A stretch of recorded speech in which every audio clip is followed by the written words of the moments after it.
think, fourth, maybe fifth lecture in this series. So we're marking the 1920 centenary of the Irish War of Independence, and of course missed about 5 months because of the pandemic. So we're going to squash in the contents of the next couple of talks. Like, I want to cover women, the church and the North in the War of Independence, and then I think the last one we'll talk about De Valera coming back from America and kind of changing everything up. So the good news is there's a little bit of overlap anyway in a lot of these talks. You know, today I'm talking about the IRA strategy because they had a couple of different strategies to try to win the war.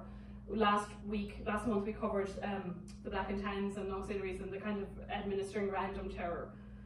So this lecture looks at the several elements of the IRA strategy against the British forces in 1920, which basically amounted to intimidation of the RIC, which was the Royal Irish Constabulary, then escalation of guerrilla warfare once the Black and Tans and the Auxiliaries arrived from March 1920. There was a kind of propaganda campaign, martyrdom and suffering as demonstrated particularly by Terence Maxwelly, but the other hunger strikers, and then spies and assassination, which was really driven by Michael Collins. So he's here in his both elements, the politician, he was Minister for Finance in the government, and here he is as the soldier, of course. So he was both, he was on both sides of the war. So the 1916 leaders who were not executed were interned in Wales and Frongach camp. And this was where the future leadership of the Irish Republican Army were able to sit around and talk, to decide on what they had done wrong, plan how to do it better the next time.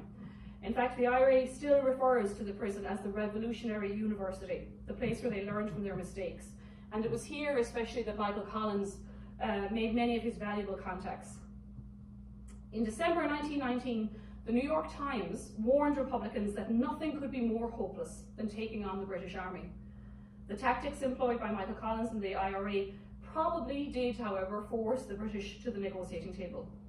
It may also, mind you, have guaranteed the atrocities which would be committed in the Civil War, when people like Dan Breen, who had fought for specific ideals, found it hard to compromise. The growth and escalation of the Republican campaign produced a significantly higher casualty rate during 1920 than had done in 1919. Over the course of this year, 1920, 165 police lost their lives while 225 were wounded. The military were increasingly targets of IRA attacks, resulting in 53 soldiers killed and 188 wounded. Doesn't sound like big numbers. Of course, as always with these things, it was the civilian population probably that suffered the most. Now, in Dáil Éireann, there was serious jockeying for position and authority. Collins believed that Ireland was likely to get more out of a state of disorder than from a continuance of the situation as it stood. That was a quote. He added, "The proper people to take decisions of this kind were ready to face the British military and were resolved to face the issue. They were not going to be deterred by weaklings and cowards." He complained in a letter to this man, Austin Stack, who's no relation, about politicians. He says, "The policy now seems to be to squeeze out anyone who is tainted with strong fighting ideas. It seems to me that official Sinn Féin is inclined to be ever less militant and ever more theoretical."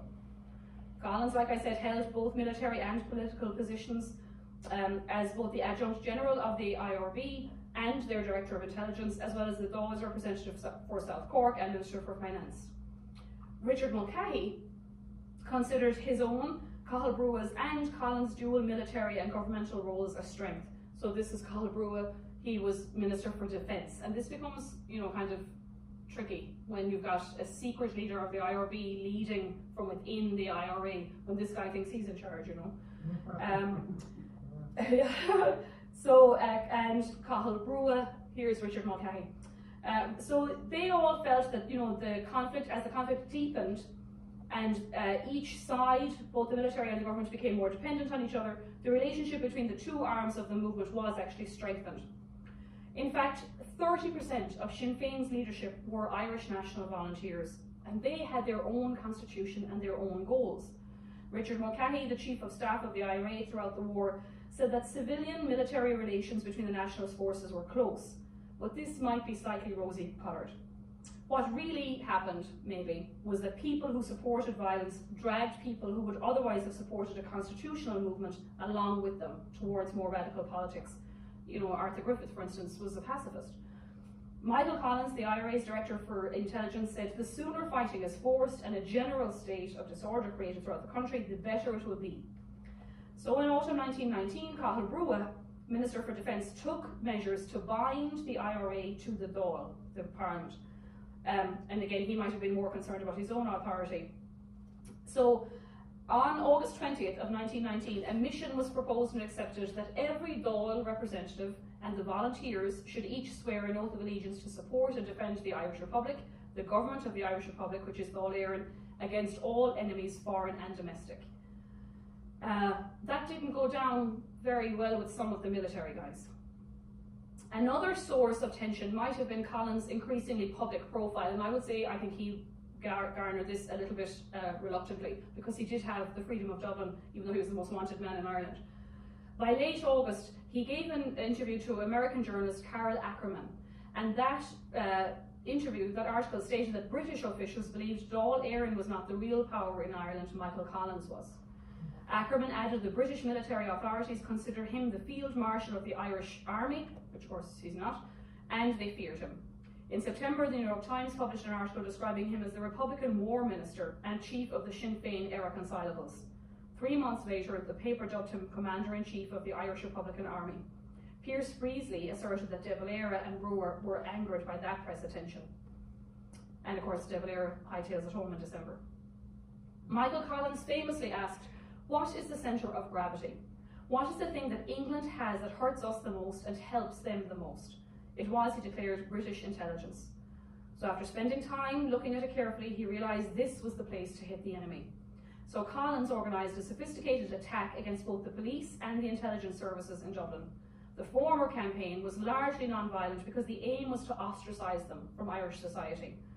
In 1919, he set up a two-headed operation to handle the British Secret Service. So this is the RIC being inspected. He opened an intelligence office at number 3 Crow Street, I'll come back to this in a minute, just off Dame Street and 2 blocks down from Dublin Castle itself, and this was his intelligence operation. Liam Tobin was in charge of the office as the Deputy Director of Intelligence. His other move was to establish an active service unit who would handle spies and British Secret Service. They were known initially as the Squad, and they became the Squad when there was more than 12 of them. They were first called, nicknamed the 12 Apostles.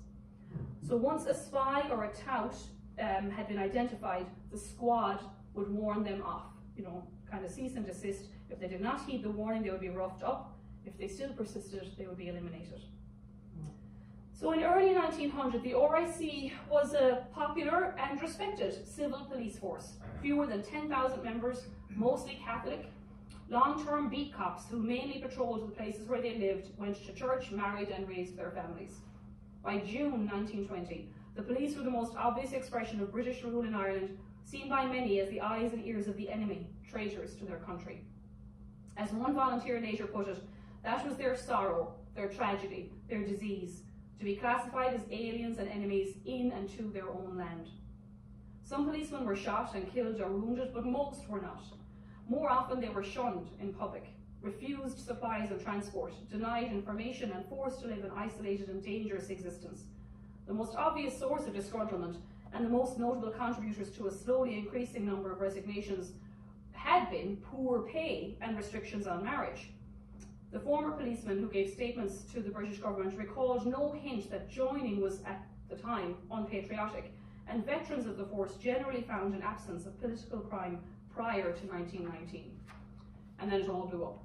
An unsanctioned ambush in Tipperary, Solhobeg, killed 2 Irish, one of them being Catholic, RIC officers, and it was the Tipperary IRA who suggested that the following regulations were to apply in the South Tipperary area. So they printed these handbills, they were not sanctioned, and they posted them on telegraph poles and lampposts all throughout the county. So there was 5 conditions. A policeman found within the said area on or after the day of February 1919 will be deemed to have forfeit his life. The more notorious police being dealt with as far as possible first. On or after this date, every person in the pay of England, magistrates, jurors, etc., who helps England to rule this country or who assists in any way the upholders of foreign government in this South District of Tipperary will be deemed to have forfeited his life. Civilians who give information to the police or soldiery, especially such information as is of a serious character, if convicted, will be executed, i.e. shot or hanged. Police, doctors, prison officials who assist at or who countenance or who are responsible for or in any way connected with the drugging of an Irish citizen for the purpose of obtaining information will be deemed to have forfeit his life and may be hanged or drowned or shot on sight as a common outlaw. Offending parties will be executed should it take years to track them down. This is, heavy stuff. And then the last condition was every citizen must assist when required in enabling us to perform our duty. So even though these were not officially sanctioned or printed, they did, circulate in Tipperary, and they essentially were the tactics that were pursued throughout 1920. On the 10th of April in 1919, a directive was officially advocated by Dáil Éireann, and a policy of social ostracism was confirmed. The secretary of the Dáil, Deirdre O'Hegarty, said the police forces and their families, but that was crossed out in crayon, must receive no social recognition from the people. No intercourse except such as is absolutely necessary for business is permitted with them. They should not be saluted nor spoken to in the streets, nor their salutes returned. They should not be invited nor received in private houses as friends or guests. They should be debarred from participations in games, sports, dances, and all social functions. Intermarriage should be discouraged. In a word, the police should be treated as persons having been adjudged guilty of treason of their country. They are regarded unworthy to enjoy any of the privileges or comforts which arise from cordial relations with the public. And of course, this was an old tactic in Irish revolutions. The boycotts had happened in the land war of the 1860s and 70s. So reports indicate a dramatic surge of dissent and intimidation aimed against the police in the first 6 months of 1920, with the number of reported IRA outrages peaking in July, and by that time, of course, the Black and Tans had already been dispatched. Between 1919 and 1921, 412 serving policemen were shot and killed in Ireland. There had been no casualties in 1917 or 1918. Almost 30% had not been engaged in police activity when they were killed. They had been alone and unarmed, maybe travelling to or from work, taking a walk, visiting a shop, even leaving mass. Everyday tasks became potentially dangerous for Irish policemen. There were opportunities for threatening raids on their homes. This was a method particularly favoured by the IRA to dissuade men whom they believed had committed treason by joining the force. It offered a convenient means to attack isolated policemen, but served to reinforce the idea that the IRA was always watching, that they knew exactly who was coming and going in their area, and it eroded any sense of security they had. Raids like this generally met with mixed results, and it depended on the individual target. For every man who was compelled to resign because of intimidation, there was another who brushed off the threat and reported back to his barracks for duties. Policemen and candidates were most easily accessible then through their families. Parents were frequently subject to threats of violence, usually by letter or armed raid, unless they brought their sons home. The idea of targeting parents to convince policemen to resign and take up a job in civil life had first been advocated in 1919, but no formal scheme was adopted. By July 1920, the Chief Secretary, Sir Hammer Greenwood, reported on a growing tendency to intimidate or victimise the relatives of policemen. Some months later, an IRA weekly memo noted that the number of RIC resignations was continuing unabated, and in very many cases they are staged to be brought about by pressure exerted by the relatives at home, who are suffering from the tacit boycott because of them.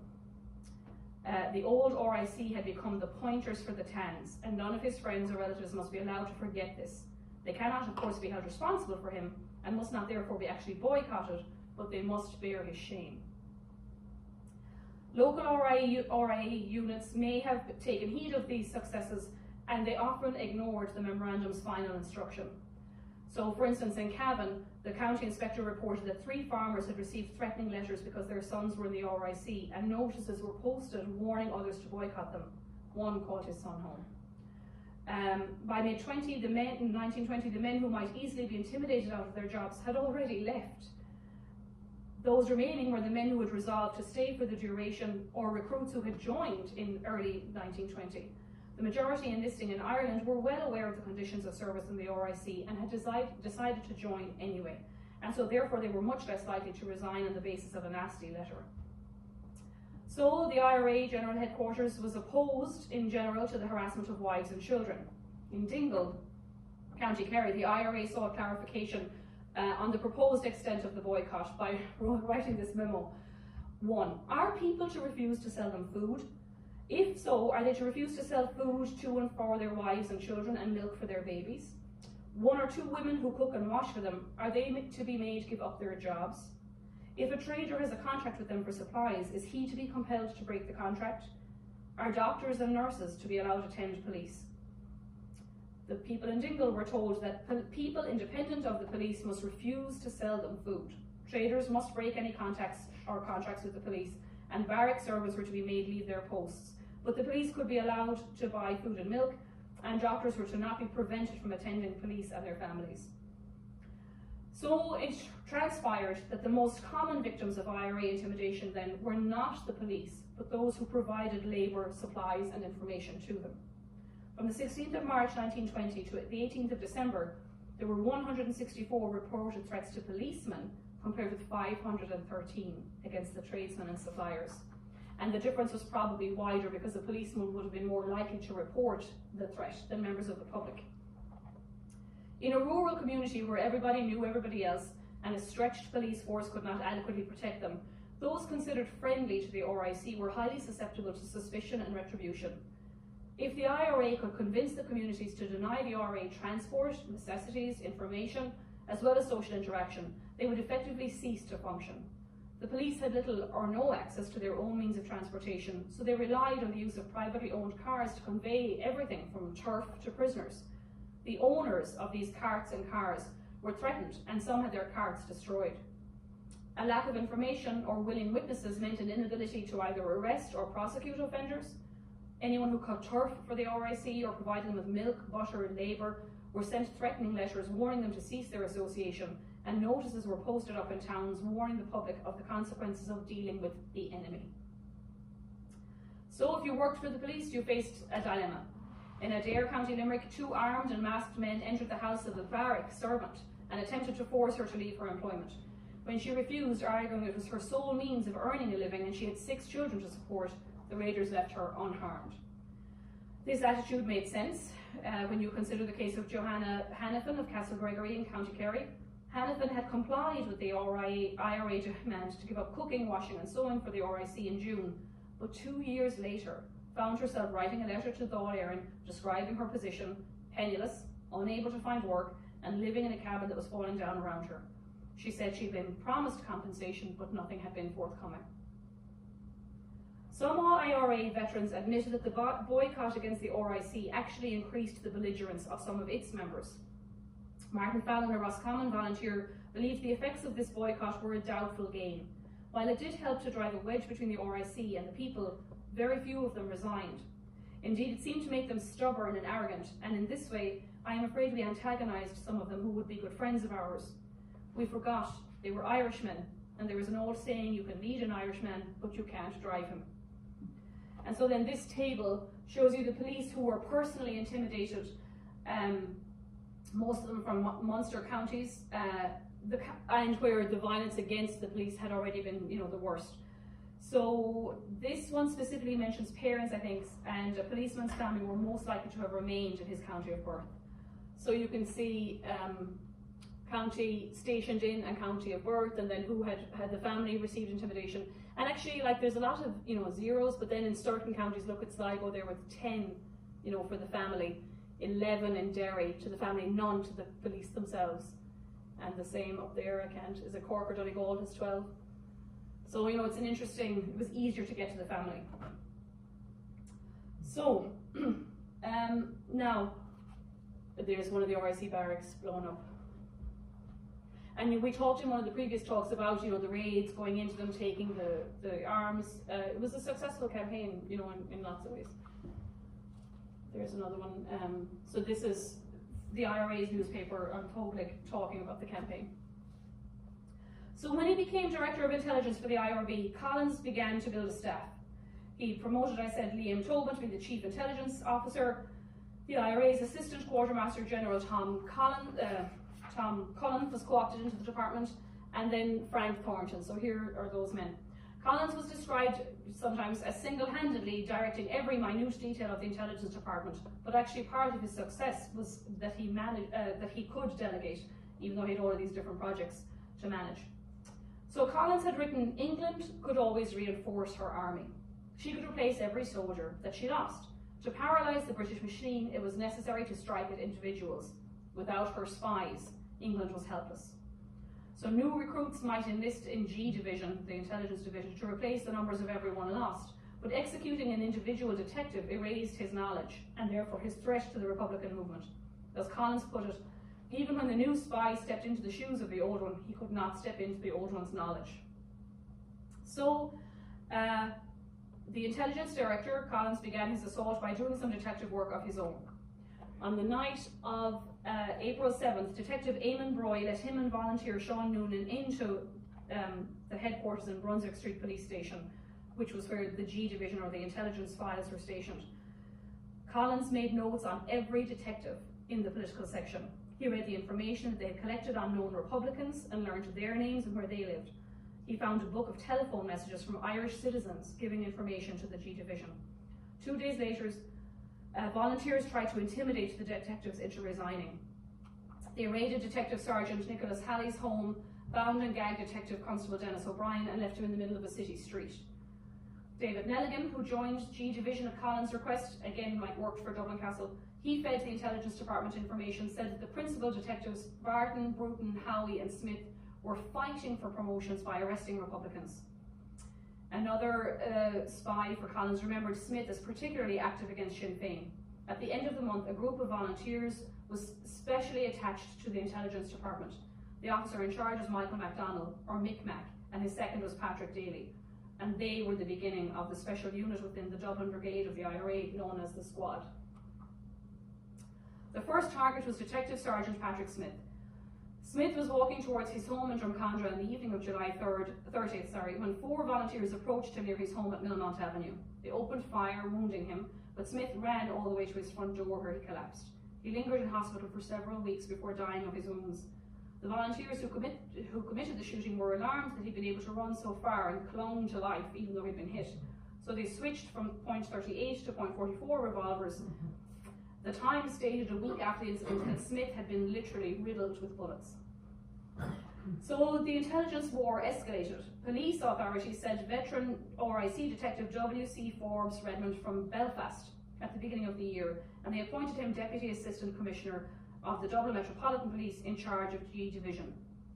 He brought a squad of plainclothes detectives with him from Belfast, and Nelligan, the mole, said his objective was to smash Collins' activities. However, the problem with bringing in outside police was that they did not know Dublin.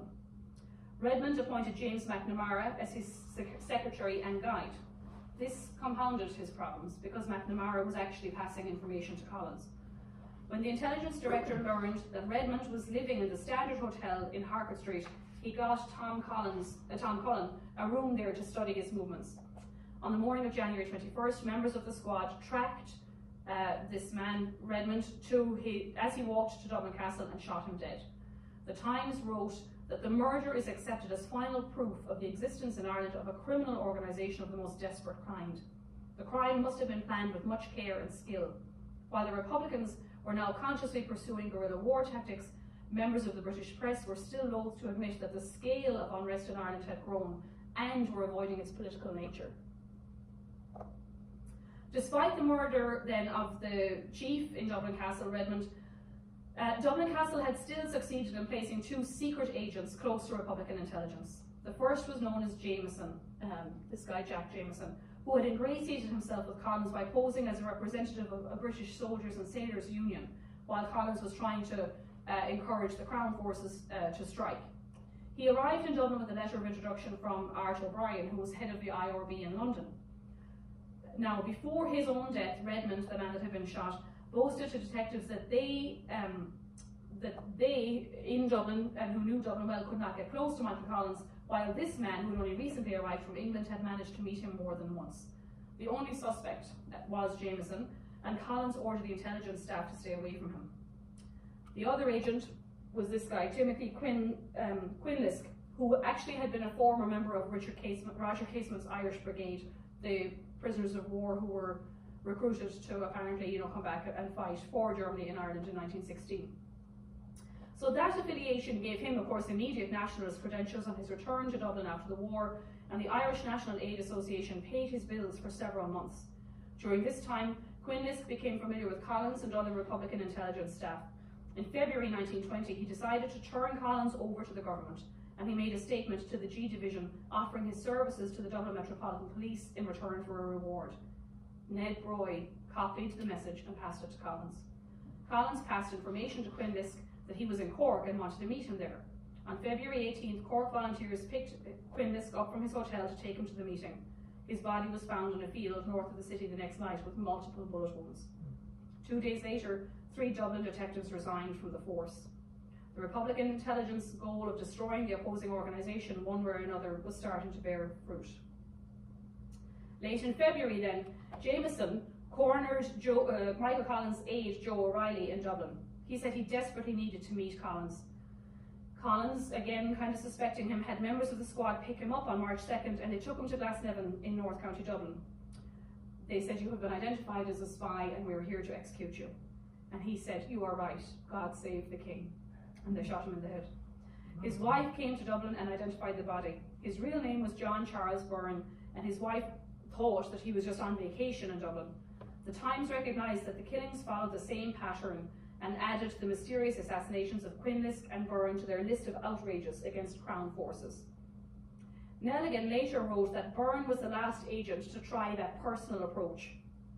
His employers must have found it difficult to get people for such a mission anymore. The detective was, however, finally one more time mistaken. One more Secret Service agent tried to get close to Collins and the intelligence staff, but he reported to British Army officers that he had no interaction. So there was a growing distrust then. So this last spy was brought in to report to British Army officers and would not, report to the Dublin Metropolitan Police. And so you can see there was a growing distrust between the police and military forces in Ireland.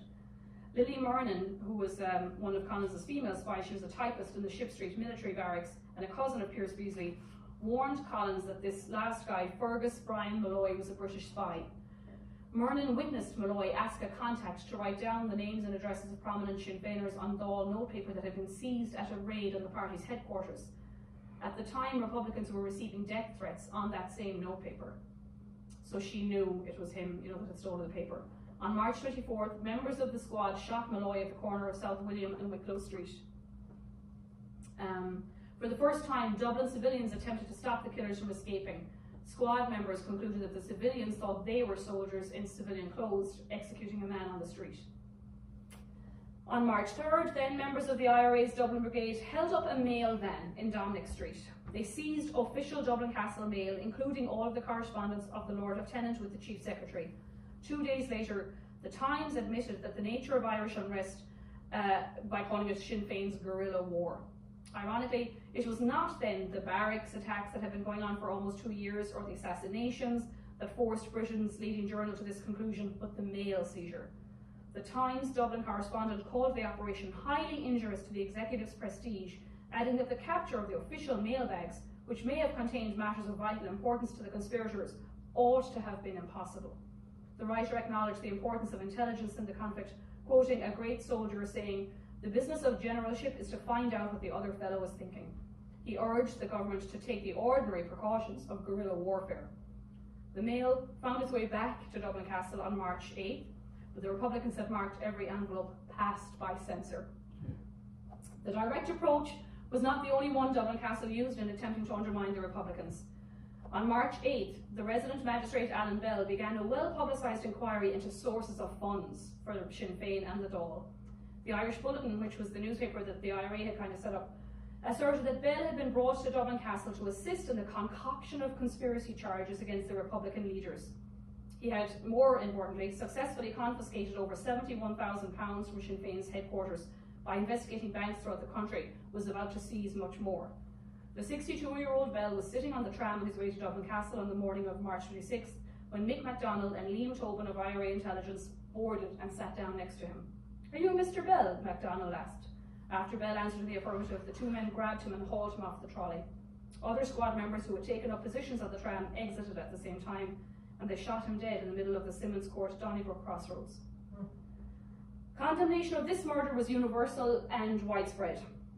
The Times claimed in an editorial that Bell was killed because he became obnoxious to that secret force of assassins who have sought to establish a reign of terror in Dublin and throughout the south and west of Ireland. The New York Times correspondent wrote, "This latest outrage has carried public indignation to the boiling point, and in many quarters it is being urged that the government must take the severest steps to suppress the campaign of murder by extremists who are terrorising the whole community." British MP William Davison used the killing to argue for sterner measures in Ireland, stating in the House of Commons, "The coercion in Ireland today is entirely on the other side. It is not from the British government. When a man like Mr. Bell, in the middle of the morning, is dragged from a crowded tram car into the street and murdered, and not a member of the public is prepared, owing to fear of coercion from Sinn Féin, to stand up and protect his life, I say that this country ought at once to put down coercion of that kind."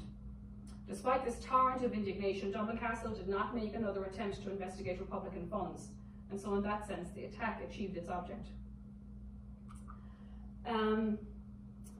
Oh yeah, we'll come back to Swansea in 1 second. So here's Smith. I mentioned last month that a Stone mutiny where RIC soldiers resigned en masse after this man, Colonel Smith, allegedly ordered the men to shoot even civilians on sight. "The more you shoot, the more I shall like you." A copy of his speech was delivered to Michael Collins by one of the RIC men who was present, and on it was written, "Now men, justice should be swift and ruthless." By the end of that month, June in 1920, a transcript had been sent to every IRB unit in the country. Smith would pay dearly for his alleged outrageous comments on the Stole. He returned to Cork and took lodgings at the Cork and County Club, an Anglo-Irish social club.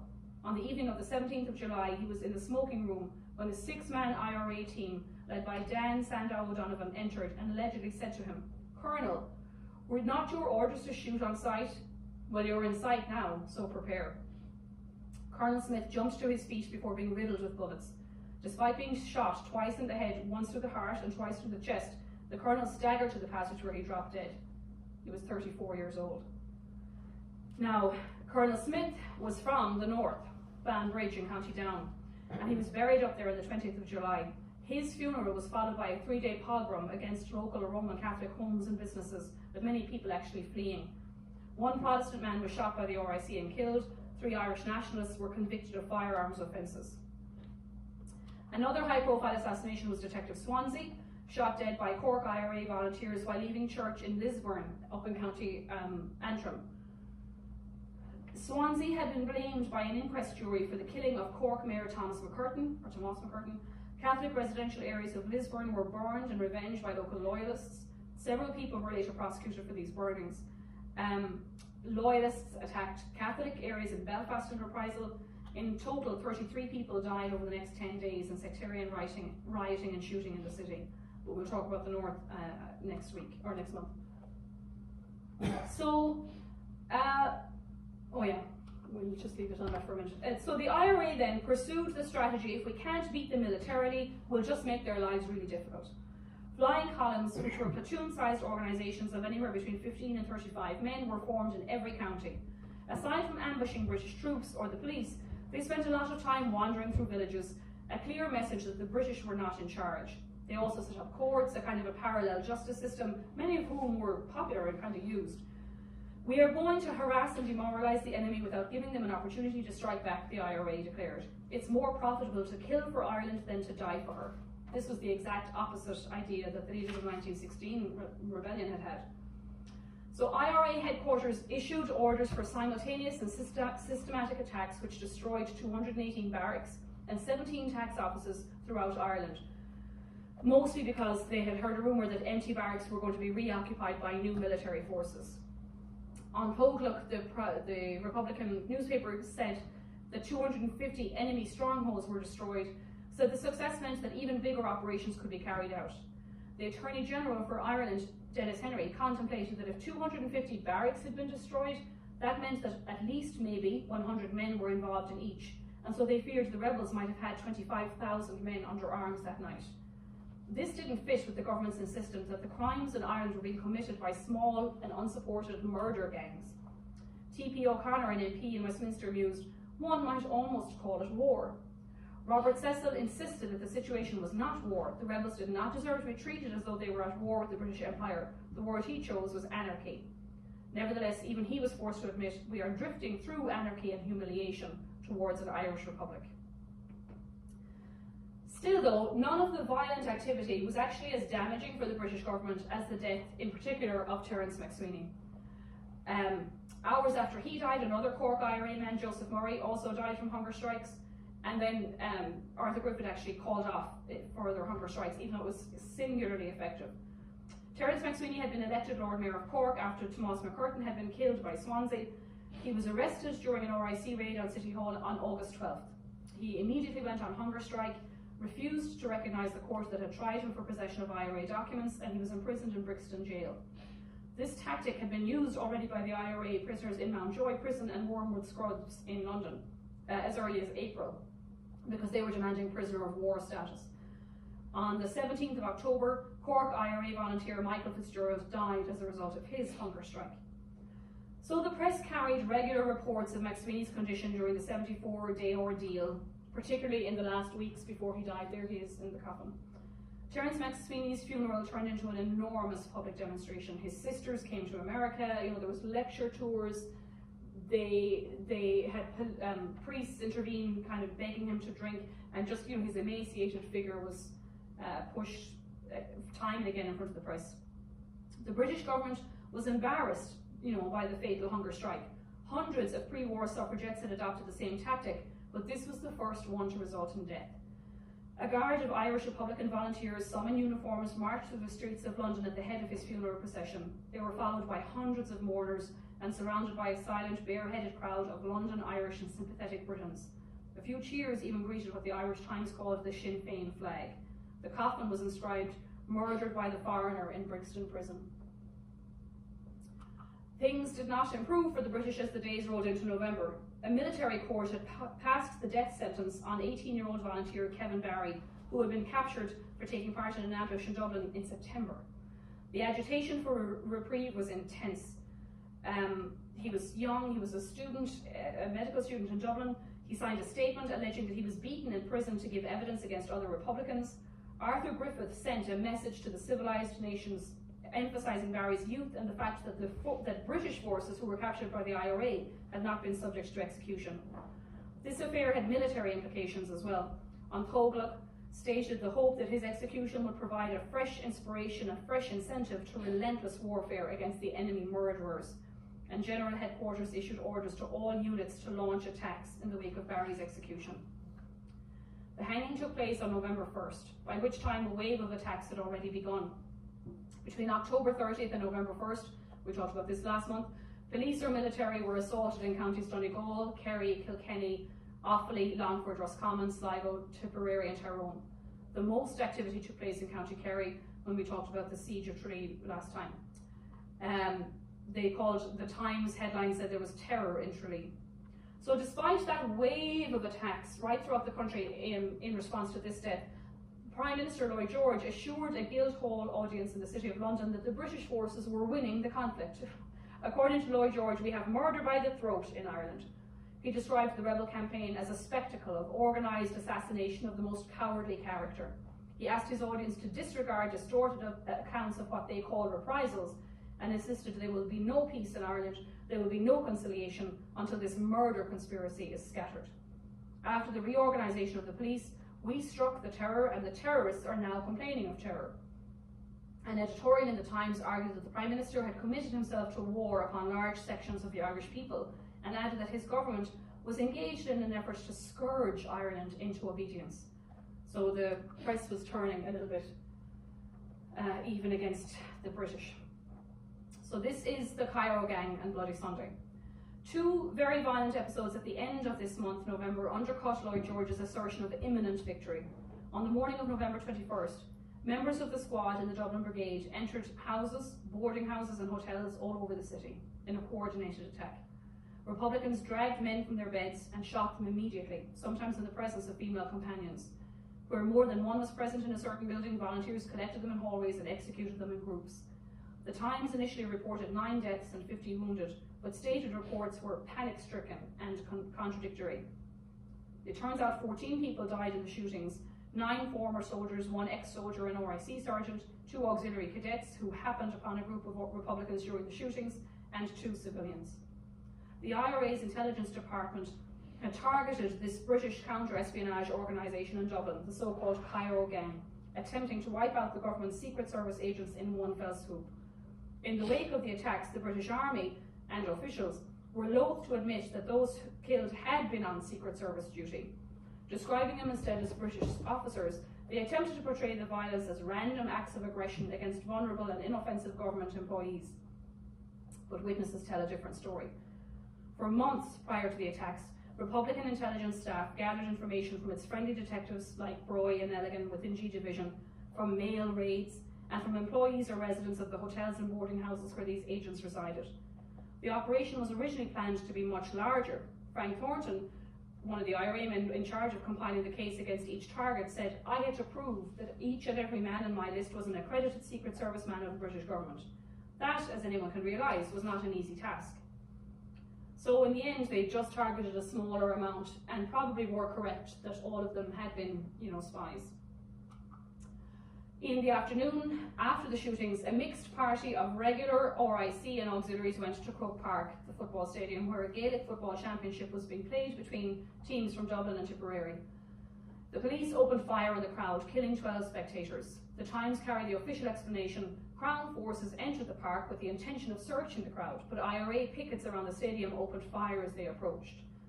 The correspondent notes that the Gaelic Athletic Association officials claimed the idea that Republicans were guarding the park was ridiculous, and eyewitnesses claimed that no shooting took place until the police were inside the stadium. The Irish Bulletin published an account by one eyewitness who stated that no firing took place at all except from the police. The same issue insisted that the British officers slain that morning were engaged in Secret Service work. Then that night, November 21st, auxiliary guards in Dublin Castle killed 3 prisoners captured the evening before. These included Dublin Brigade Commandant Dick McKee and Vice Commandant Padder Clancy, who had helped to organise the killings, although the auxiliaries could not have known that for certain. The other dead man was Conor Clune, who was not a volunteer but had been captured with McKee and Clancy. His uncle, the Archbishop Clune of Perth, appealed to Lloyd George for peace. British officials insisted they were killed during an escape attempt, and showed journalists a guardroom in disarray as proof. Republicans universally disbelieved this story, and the Irish Bulletin reported their deaths as a reprisal. So, following November 21st, all of the officers and their families living incognito in Dublin, working for British intelligence, were brought inside Dublin Castle or surrounding premises. This crippled whatever capacity they had left for intelligence gathering. Captain June, one of the intelligence officers who escaped death on Bloody Sunday, was forced into a guarded hotel where it is impractical to do any useful work. The killings shook the British administration at its highest levels. After Bloody Sunday, Chief Secretary Hammer Greenwood told the Cabinet that he had taken precautions against his own assassination. He said, "All of my household are armed, my valet, my butler and my cook. So if you have any complaints about the soup, you may know what to expect." There's always humour. Exactly 1 week after Bloody Sunday, 17 auxiliaries and a district inspector stationed in Macroom, County Cork, ran into an ambush not far from their base. It was normal in those situations for the attackers to inflict a small number of casualties before the police surrendered. At Kilmichael, the West Cork Brigade flying column killed 16 of the auxiliaries and the inspector. 1 policeman escaped, only to be captured by a Republican patrol and executed, while the 18th man suffered severe brain damage and was initially taken for dead.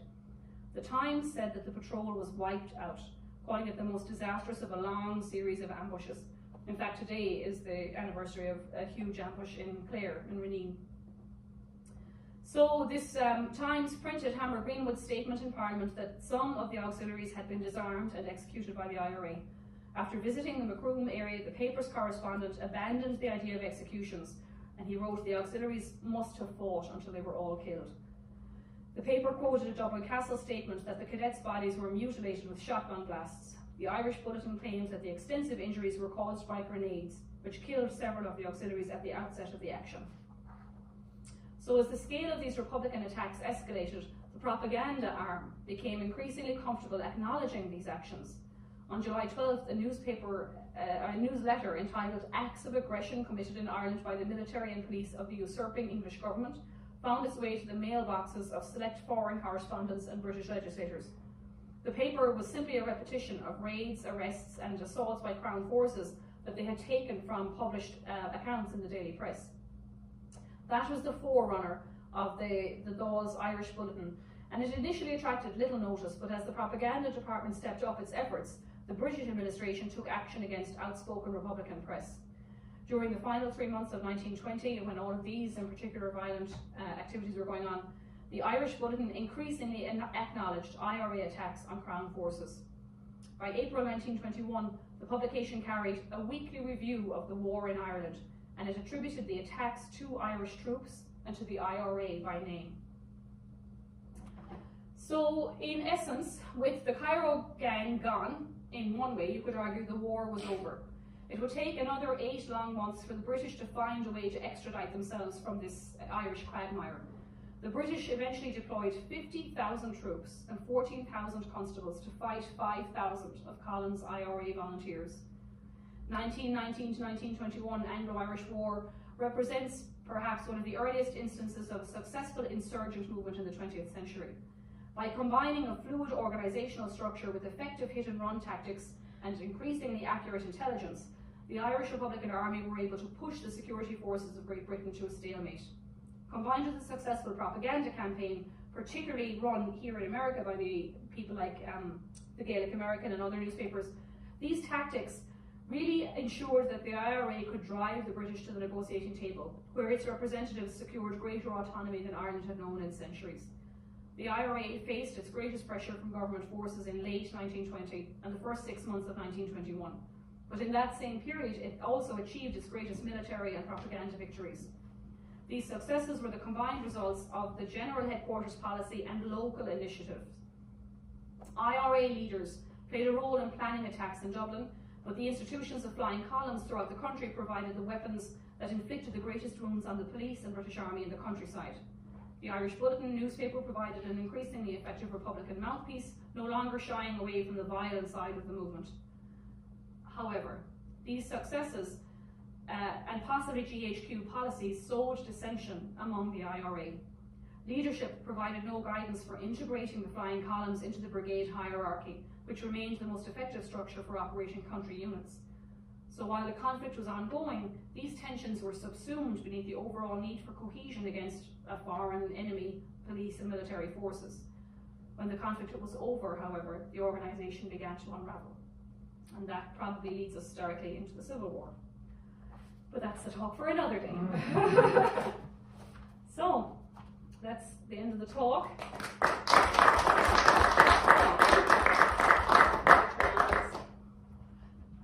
Does anyone have any questions or comments? So, at the time, how many estimate of IRA members? Well, that is hard. They say 5,000 active troops, but you know there were probably more than that. And this is the thing: some were IRA, some were IRB, some were still calling themselves volunteers, some were Sinn Féin, you know, but maybe not military as such. So there's probably more. But I think, and maybe what didn't come out in the talk, except for when I mentioned about the RIC, was how much the civilian population were willing to either kind of turn a blind eye or help. So, you know, if the civilian farmer in Cavan was intimidated because his son was a policeman in Dublin, you know, they stopped. Or like my family in Kerry, you know, we don't really know how active my great-grandfather was, because to be honest, like, he would have been in his 40s or 50s at the time, you know. But like, did they let people stay over? Certainly in Kerry, there's a lot of safe houses. So, you know, they definitely, I think the war would not have been able to continue as long as it did if the civilian population actually hadn't kind of wanted to support, you know, the IRA's efforts to some extent or another. But apparently only 5,000 active soldiers, which is interesting. You may not want to talk about this too much because I know it's sort of going into next month's thing, but on the diagram there of the police resignations, it's sort of interesting how there's basically, it's already sort of skewed as you pointed out, but like there's basically none listed, in any of the counties of Ulster. However, you did talk in your talk about intimidation in Cavan, Donegal, Tyrone, obviously, like, Monaghan was also being pulled in a couple different directions because of it having, like, a smattering of Unionists, but also a lot of Nationalists, and I'm wondering, I also can't see very well, so it might No, they do. They have Antrim and Armagh and Fermanagh. Right, there's like a couple, but like comparatively speaking, it's like really low. But as we know, like Tyrone is there. It's not like there was nothing going on there. So do you contribute? Is it fair to contribute that just to the fact that there were majority Unionist areas, or do you? Think No. I'm sure I didn't count this, but I'm sure it is supposed to be 32 counties because I'm. No, it is. It's just like the numbers are all low or zero, and I'm just wondering why. That wasn't the case when you're obviously speaking in this talk about like instances of intimidation. Violence. Like, sorry, I get you. So I think the RIC, were probably not as intimidated up there. Now there was a very active IRA, and I will talk about that next time.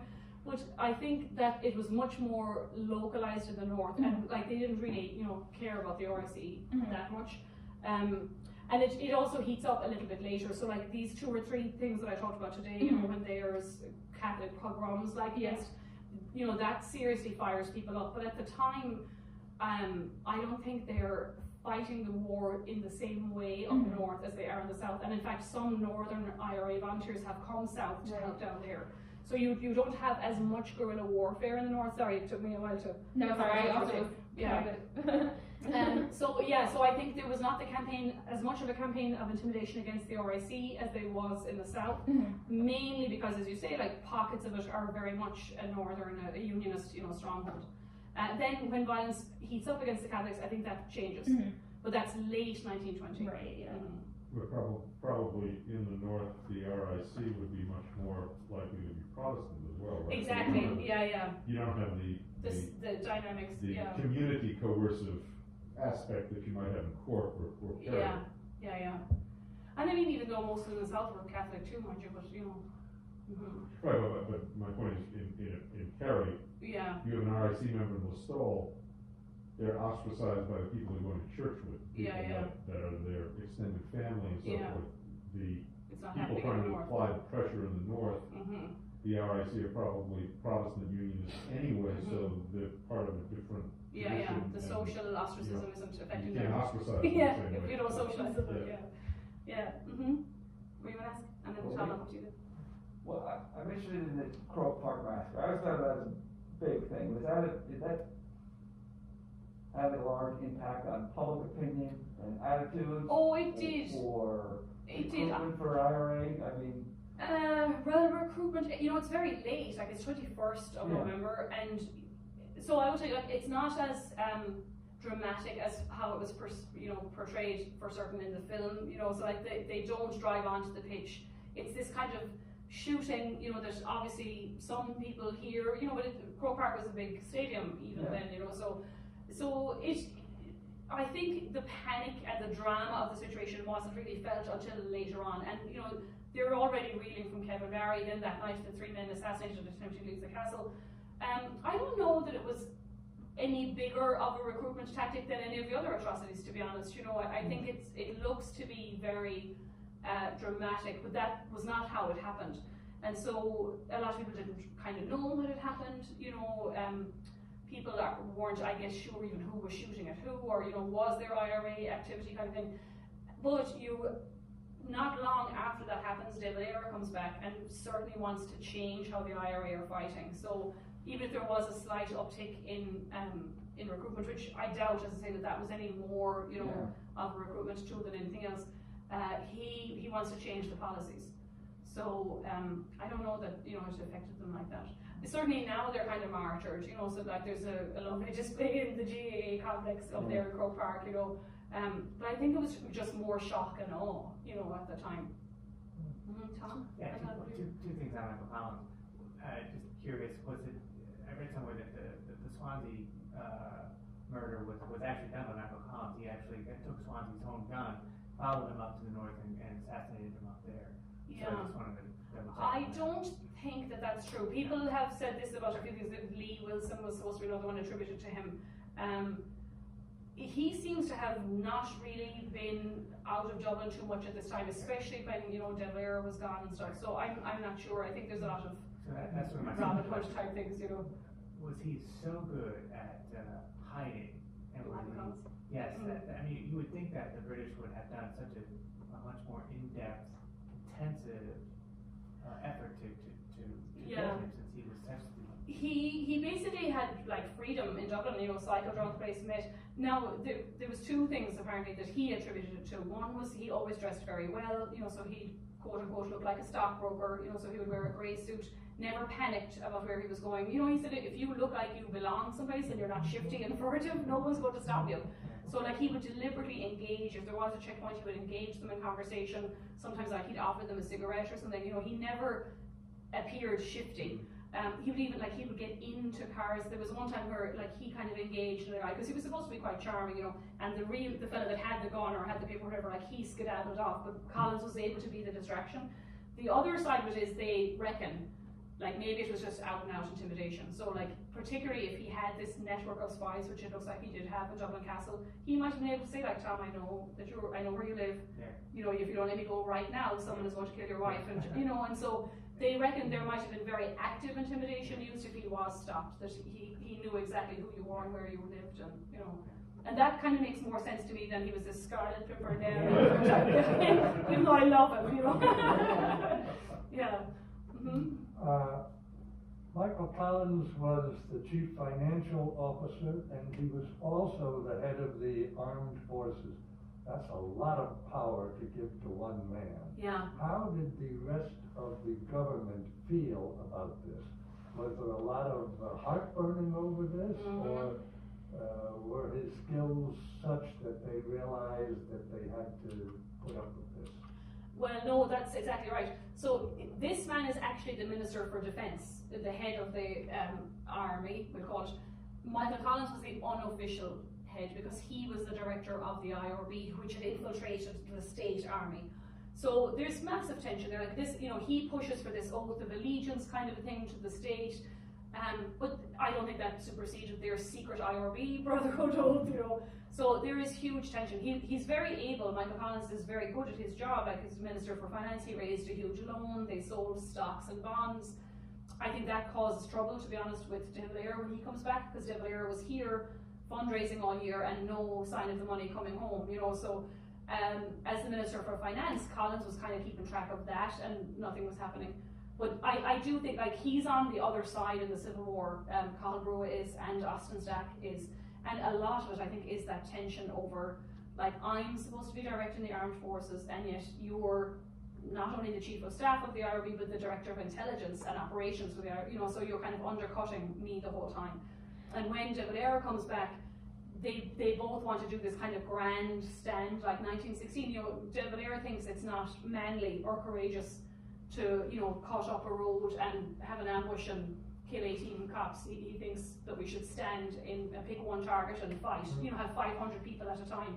But 500 people they're going to die very quickly if you've only got 5,000.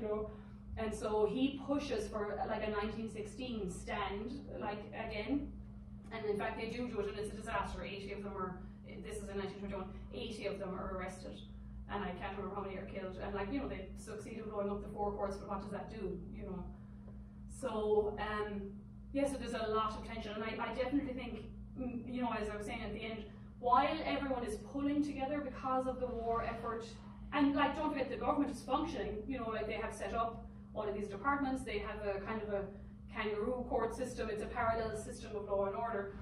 So the government is working, but they're constantly on the run, it was proclaimed to be a seditious entity, or so they're constantly afraid of being arrested.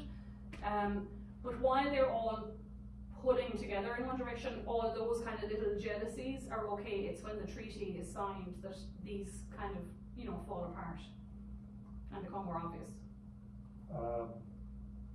Michael Collins in the 1916 uprising began a century of asymmetrical warfare against the major powers.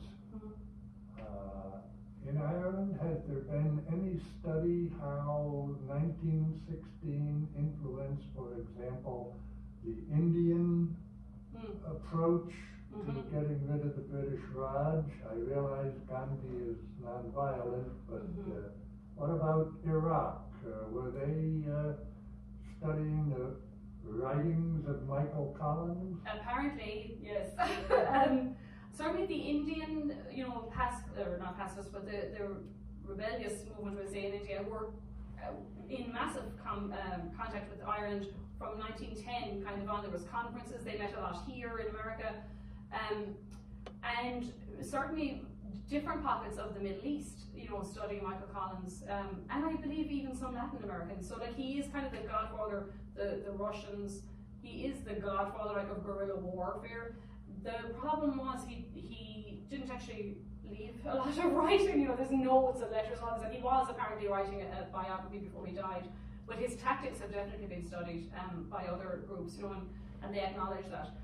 I mean, there still is kind of ties to the IRA, the IRA were gun running to and from Libya in the 70s and 80s. It's a, that's a deeply mired relationship, yeah. Good question. Meg?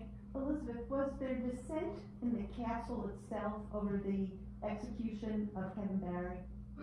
That's a good question. I don't know about dissent. I think, I'm sure some people argued that it would be very bad PR. He was young. There were some, high-ranking Catholic clergy in the intelligentsia because he was a UCD student. But, I think on the whole, those at the very top were saying it's all-out war. Where you start to see some of the dissent is between police authority and army authority, and that's very problematic in 1920 because technically the Black and Tans and the Auxiliaries are under the RIC, they're not under the army. So like, there's a British Army force, soldiers that have nothing to do with that force, and that's I think where they sometimes kind of clash. I'm sure I've read in the past various reactions to Kevin Barry's death coming up, but like he was sentenced and executed pretty quick, like after they decided. So this reprisal, I think the word came from the top down about reprisals, even though they were reluctant to call it reprisals as such, especially those other three men, like they had to stage, like that they were escaping, but it was kind of cold-blooded revenge, Anything else? Can I, one more question about the IRB. How well known, within the IRA, within the Irish Volunteers, how well known were the members of the IRB, or were they not known at all? Was it that secret? That's tricky. Like I'd say it must have been fairly secret. Now maybe after 1916, some of that came apart a little bit because they had all been arrested, and so I'm sure, like if you were in Frognock,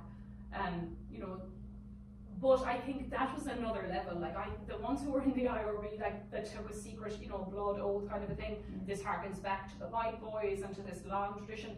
Like it's quite glamorous, maybe in a way. And then everyone says like the force of Michael Collins' character too, even though he wasn't the only one. But like people who fought with him loved him, and so I don't know, I'd say a lot of them probably would have been fairly secret about, where they were in the organisation or how up they were, but I'm sure after 1916, and then maybe as they start to recruit, to, even just from, chatting with each other, like those men in the flying columns, they have to have been fairly upfront with each other about, their loyalties and how into it they were, like some of them were just doing it maybe for a job kind of thing, that they'd eventually get paid. I think where you start to see those cracks though too is later on when people are applying for pensions. There's big, like I know in my hometown, depending on who was assigned in the area, like they had to vet your story and agree whether or not you got a pension, and sometimes people didn't do that.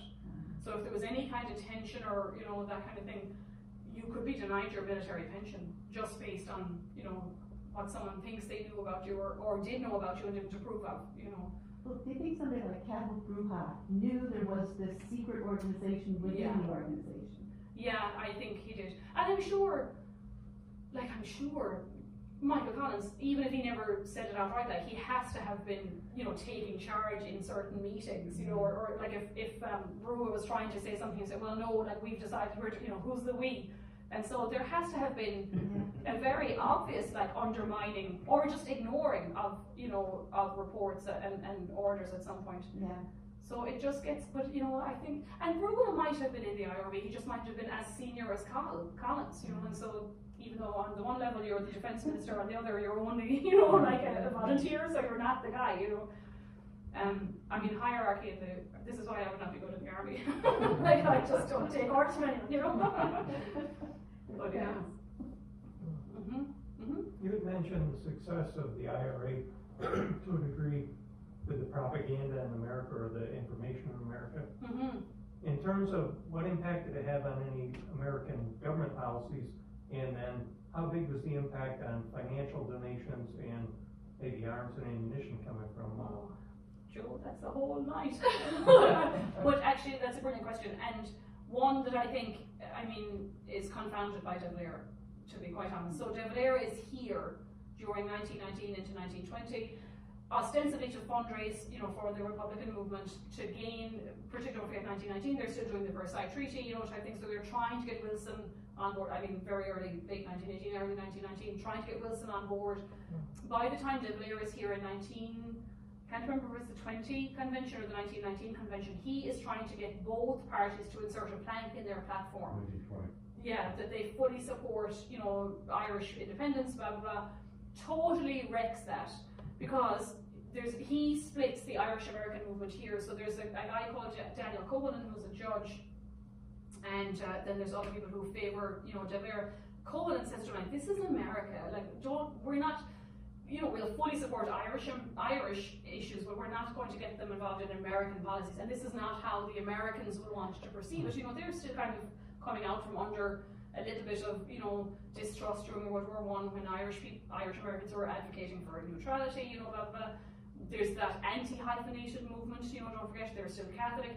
So Copeland has a better sense of how to softly look for that American support, and De Valera just kind of wants none of it. So there's masses of money collected, masses of money collected. They have dinner, he's back and forth across the coast.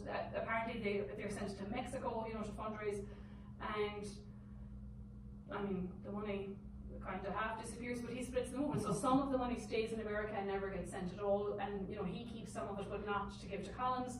So it's a nightmare. We'll definitely talk about that, I think, in the December talk, because there's just so much going on there. And you have the Gaelic American, you have the Boston Pilot. There's all these American newspapers. They testify to the Senate congressional hearings about the outrages, that they Black and Tans are committing. So it's very front and center in particularly Irish cities like New York, would be very upfront. You're going to talk about Glynn at some point too, so Martin Glynn, the Albany governor, is involved later on in the peace kind of process. There's huge negotiations happening in Britain between American diplomats and Irish and the British, there. So everyone and his mother is aware of it in America, but the big thing is, still that England is the old ally, when I say old, 1918 ally, Yeah. That actually reminds me about something I noticed earlier. And it's not that shocking, obviously, because most major newspapers always carry international news, but a lot of your quotes are from the New York Times, and just considering 100 years ago what communication existed, it wasn't earlier than it was front page. It did, and that's the thing. And the platform thing, I know, the convention anniversary. Obviously, we had party conventions this year too, and it was a centenary of that. But do you think it was front page news mostly because De Valera is there? Obviously there is a huge Irish American contingent that was interested in this, but do you think it would? I know it's hard to guess for sure, but do you think it would have been the same if he had not been here, also giving some speeches, also doing? Because it's one thing to cover him on his tour, but to cover what's going on at Croke Park as front page news in New York. I think I think the war would still have been right. He really messes up one of the conventions because they have a huge fight, so he's kind of secretly not told about one of the conventions and goes there anyway. Yes. And so Copeland's group are going to make, I think it's the Republican, they're going to make, this, no, it must be Democratic, to make a speech and, to make a presentation, and in arrives De Valera to the same room. So they end up kind of having two different votes and nullifying each other, and then the party just says, we want nothing to do with either of them. It's a complete disaster. Yeah. So maybe that drama at the convention might have been a little bit exciting, but it's very, and it's just as well because he's doing so much travel. He meets Native American Indians, he meets his mother. There's a lot of feel-good press about it. The Friendly Sons of St. Patrick are out. There's the Freedom for All Ireland people who, whatever they were called, they're the ones that he splits. Hibernians, or there's just so many kind of high-profile dinners, like he's living in the Waldorf Astoria, you know. And then Terence Maxwelly's sister and widow come and they give a tour. You know, Ireland has a lot of pulling power here. In fact, you could argue, and you know, people have that was the height of Irish American political power because it was a united group here. It's after De Valera that they kind of split, you know, into less military or more Catholic or less conservative, you know, and so there's a split here in Irish America. They never again speak as cohesively as a group as they had in early 1920. Yeah, it's kind of sad. You know, the good old days. So, yeah, is that it? We'll go back to Michael because he's so beautiful. Should have been on the whole time. You know, I read a very interesting article lately. I don't even know if I want to say it, but it was saying like how he would have been a military dictator if he hadn't been killed, and that he was, you know, quite. I don't know if I believe it or not. Like I started out with those quotes where he was saying like we just have to go ahead and do it, and you know we're not going to put up with cowards. But someone said he may not have, you know, listened to the politicians and to the voters as much, you know, had he succeeded, particularly like after Griffith. If he didn't die, if he had been made, you know, would it have been a military junta kind of like after Griffith dies, you know? I don't think he had that in him though. He's like a philosopher, poet, soldier kind of really.